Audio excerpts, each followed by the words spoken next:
안녕하세요. 수아입니다. 이번 시간은 교사 선지식 네 번째 이야기. 저는 특별한 선지식이 있다고는 생각하지 않습니다. 교사 선지식이 말했습니다. 저는 처음 수행을 할 때부터 특별한 선지식이 따로 있다고는 생각해 보지 않았습니다. 오, 그래요? 대부분은 선지식과의 인연을 매우 중요시하지 않습니까? 그래서 선지식을 찾아다니기도 하고 선지식과의 이념 발언 기도를 하지 않습니까? 그렇기는 하지요. 하지만 저는 처음부터 선지식은 내 안에 있다는 확고한 믿음을 가졌습니다. 내 안에 보물이 있고 내 안에 모든 것을 다 갖추고 있는데 내 안에서 찾아야지 어디서 선지식을 찾는가 였습니다.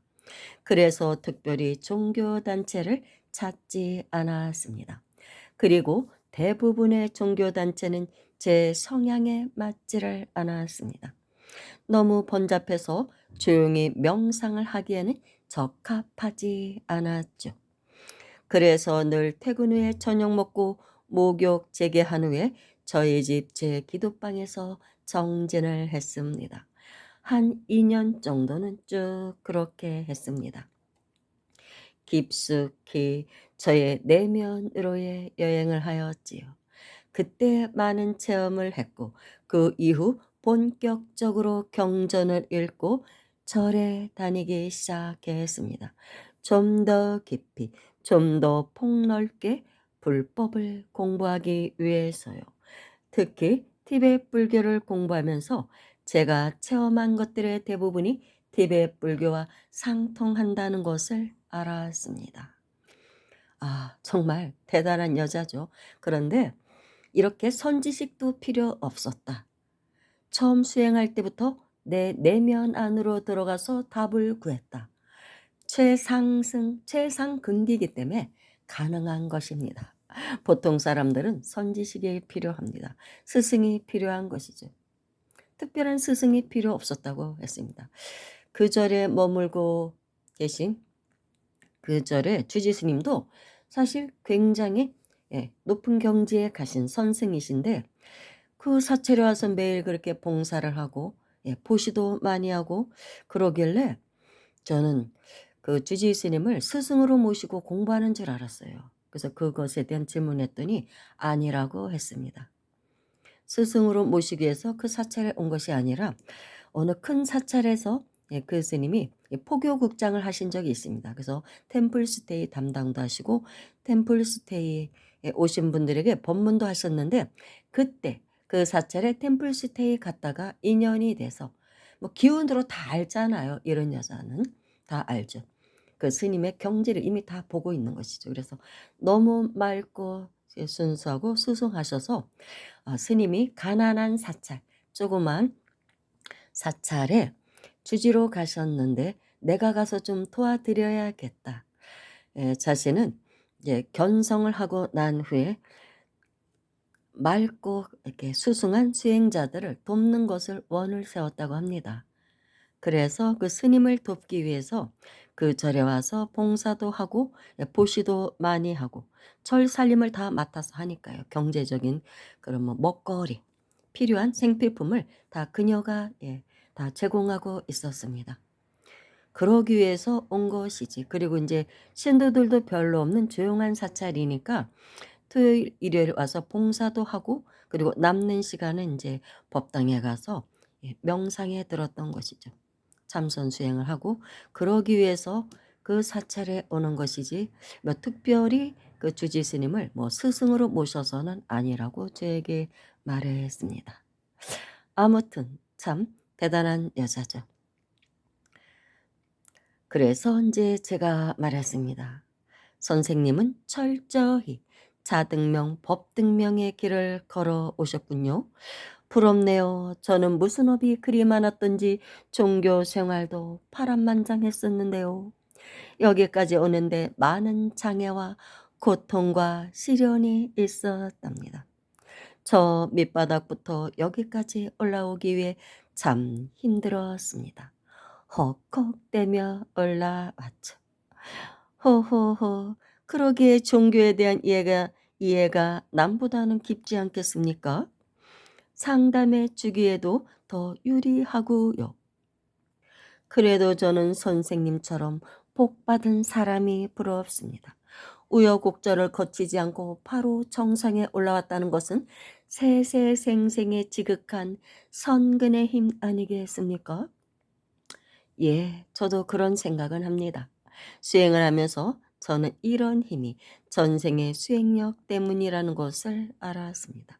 좌복에 앉으면 특별한 망상이 일어나지 않고 곧바로 선정에 들었으니까요. 그래도 특별히 선정에 잘 드는 비결 같은 것은 없습니까?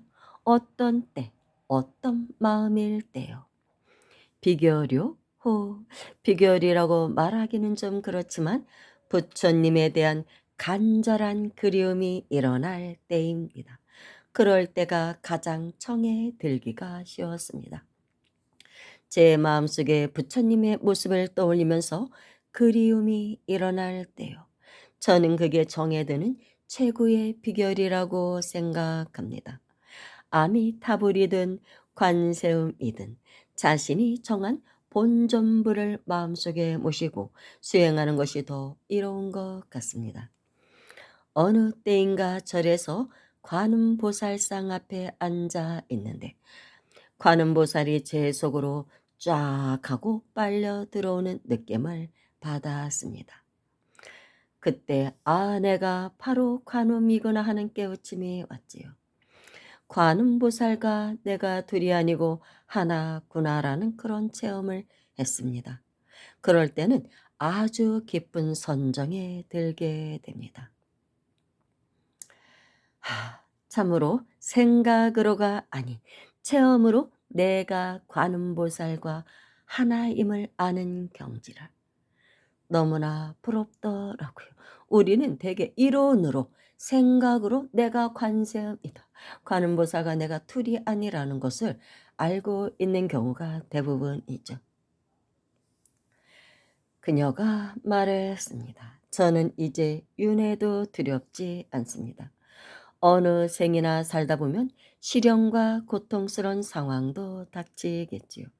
하지만 그 모든 것에 함몰되지 않을 수 있는 힘이 있으니까요. 다 바깥 경계일 뿐 그것들이 나의 불성자리를 어떻게 하지는 못하니까요. 모든 것은 기차 여행할 때 스쳐가는 풍경처럼 스쳐가는 것이지 머무는 것이 아니니까요. 그 무엇도 머무는 것은 없지 않습니까? 그저 삶을 경험하고 살아가는 것일 뿐이지요. 이 삶 자체가 저는 매우 아름답다고 생각하거든요. 정말로 부러운 경지죠. 윤회도 두렵지 않다. 사실 저도 아직은 윤회가 두렵습니다. 솔직히 완전히 털어버리지는 못했는데 그녀는 윤회도 두렵지 않다고 했습니다. 다 바깥 경계라는 거예요. 그 모든 것이. 그 윤회 자체가 내 불성 자리를 어떻게 하지는 못한다는 것이죠. 내 불성 자리를 탁하게 할 수 없다는 거예요. 우리의 순수 의식을 어떻게 할 수는 없는데 무엇이 두렵느냐. 그저 우리는 삶을 경험하고 살아가는 것일 뿐이라는 것입니다.